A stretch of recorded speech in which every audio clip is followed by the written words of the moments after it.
নমস্কার বন্ধুরা, আজকে আমরা সন্ধেবেলায় জলখাবারে মূলোর পরোটা বানাবো।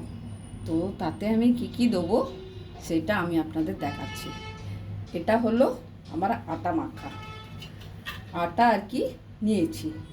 এর মধ্যে আমি মূলোকে কাদ্দুকাস করে রেখেছিলাম, সেইটা নিয়ে নিলাম। তারপরে এর মধ্যে আমি ধনে পাতা কুচি মিলাচ্ছি। তারপর আমি কাঁচা লঙ্কা মিলালাম। এরপর আমি এতে জোয়ান দিলাম। তারপর আমি এতে নুন দিচ্ছি। এরপর আমি এতে 1 চামচি তেল দিচ্ছি, 2 চামচি তেল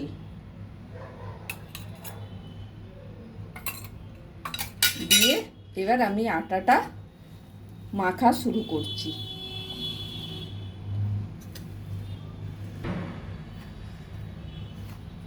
এই যে আমার আটা মাখা হচ্ছে। আটাটাকে ভালোভাবে একটু ময়ন দিয়ে ভালোভাবে না মাখলে পরোটাটা একটু ক্রিপসি হবে না। আমি এখন পরোটা ভাজা শুরু করছি। তার জন্য আমি আটার লেচিটা এইভাবে কেটে নিয়েছি, কেটে রুটির মতো বেলে দিয়েছি, বেলে চাটুতে দিয়েছি, দিয়ে এবার ভাজছি এটাকে।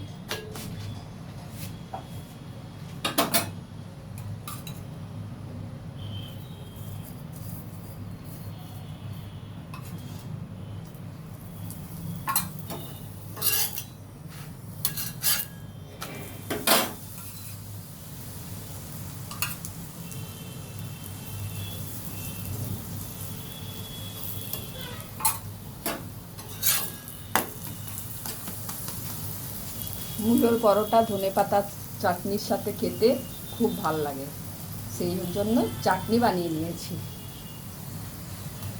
ধনেপাতার চাটনির মধ্যে রসুন দিয়েছি, আর লঙ্কা দিয়েছি, একটু জিরে দিয়েছি, আর সব কিছু মিলিয়ে ধনেপাতা আর একটা টমেটো দিয়ে বেটে নিয়েছি।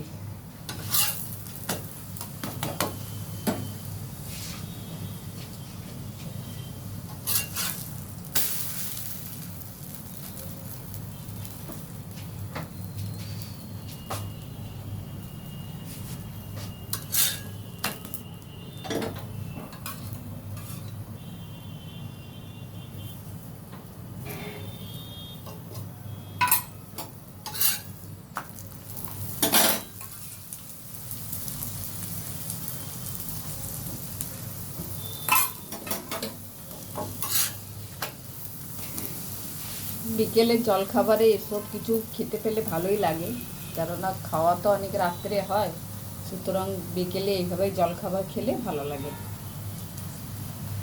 আপনারা মূলোর পরোটা এইভাবেই বানাবেন, আর যদি মূলোর ফিলিং দিয়ে বানাতে চান সেটাও বানাতে পারেন, কিন্তু এইভাবে বানিয়ে নিলে মূলোটা ভেতরে যায়, ভালো মতো খাওয়া যায় আর কি। এতে মূলোর পরোটায় অনেক পৌষ্টিক গুণ আছে।